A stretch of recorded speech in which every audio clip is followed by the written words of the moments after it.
جئنا إلى الدنيا كي ندعو إلى الله لننشر الخير في الكون الذي حارى ونرسل العطر من روض الهدى الزاهي ويشرق السلم أنوارا وأنوارا. اب دیکھیے کہ ولی لوگوں کو بعض راز کی باتیں سوتے یا جاگتے میں معلوم ہو جاتی ہیں. اس کو کیا کہتے ہیں؟ کشف یا الہام کہتے ہیں. اگر وہ شریعت کے موافق ہے تو قبول ہے، اور اگر شریعت کے خلاف ہے تو ناقابل قبول ہے. اس کو مثال سے ایسے سمجھیے کہ حضرت عطا بن رباحہ رحمۃ اللہ علیہ بہت بڑے اللہ کے ولی تھے. ان کا اللہ سے بہت زبردست تعلق تھا. تو انہوں نے ان کے دل پر اللہ نے ایک بات الہام فرمائی ہے، ایک بات القاء فرمائی ہے. ایک دن فرمایا کہ عطا کہ آپ میرے بندے سے یہ کہہ دیجئے کہ میرے بندے کہ جب گناہ کرنے لگتے ہیں تو جتنے دروازے ہوتے ہیں سب دروازے کو بند کر دیتے ہیں، جتنے چھپ کر الگ سے تنہائی میں گناہ کرتا ہے تاکہ کوئی نہ دیکھ سکے.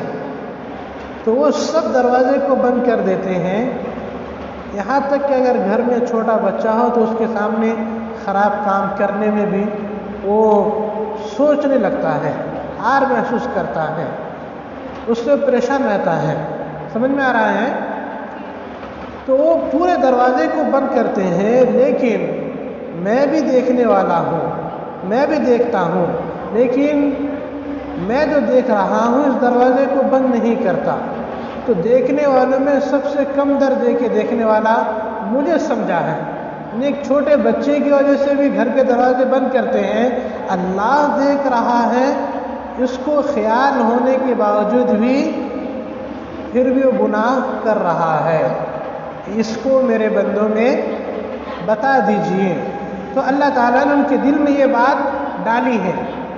آیا سمجھ میں؟ تو یہ بات ڈالنے کو کیا کہتے ہیں؟ الہام. یہاں پر ایک بات اور سمجھیے کہ جو کچھ باتیں نبی کے دل میں آئے، نبی کے دل میں آئے یا خواب میں آئے، جیسے کہ حضرت ابراہیم علیہ السلام سو رہے تھے، ان کے خواب میں کیا آیا کہ بیٹا میں تمہیں ذبح کر رہا ہوں. آیا سمجھ میں؟ تو ان کا خواب کیا ہے؟ وحی ہے. اب وہ غذا بنتی اور وہ نعمتیں کھلاتے جو پاؤں کے نیچے زمین سے نکلتی ہیں، ان کے لیے جسمانی غذا بن جاتی. تو اپنے بیٹے سے کیا کہنے لگے کہ بیٹا میں معلوم ہوا کہ گناہ سے پھر برکتوں کے دروازے بند ہوتے ہیں. کرنا شروع کر اور دیے. تیسری نہیں کریں بے پردگی، تو آپ ایسا نہیں کہہ سکتے رہے خواب دیکھیں نا، یہ بے برکتی خواب کا کیسا سب ہم سے اپنے بیٹوں کو ذبح کر سکتے ہیں. تو یہ نبی کے دل میں یا نبی کے سوتے وقت جو بات آ جاتی ہے، جو خواب دیکھتے ہیں، وہ وحی کہلاتے ہیں. پردہ عورت اس کو کیا کہلاتے ہیں؟ اس کی زندگی میں برکت نہیں ہوگی.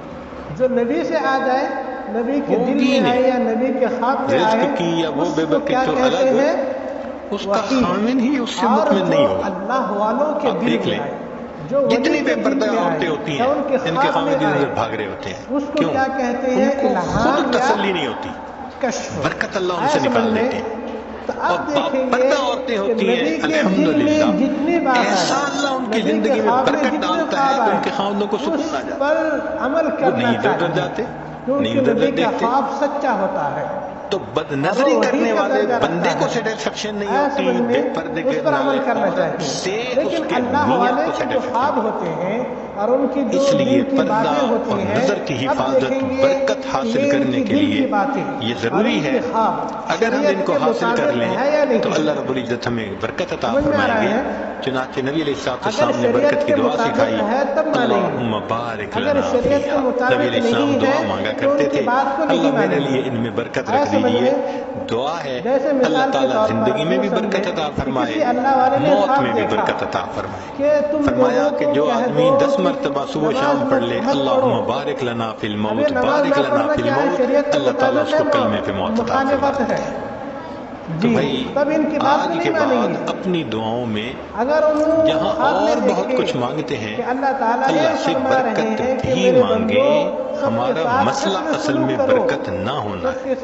جب برکت آ جائے گی آپ دیکھیں سکون بھی ہوگا، اولاد بھی تابعدار ہوگی، بیوی بھی فرما بردار ہوگی، گھر کے اندر محبتیں بھی ہوں گی، الفتیں بھی ہوں گی، ہمارے سارے مسئلے آٹومیٹکلی حل ہو جائیں گے، ہر چیز ان آرڈر آ جائے گی۔ اللہ تعالیٰ ہمیں برکتوں بھری زندگی نصیب فرمائے۔ وآخر دعوانا ان الحمد للہ رب العالمین۔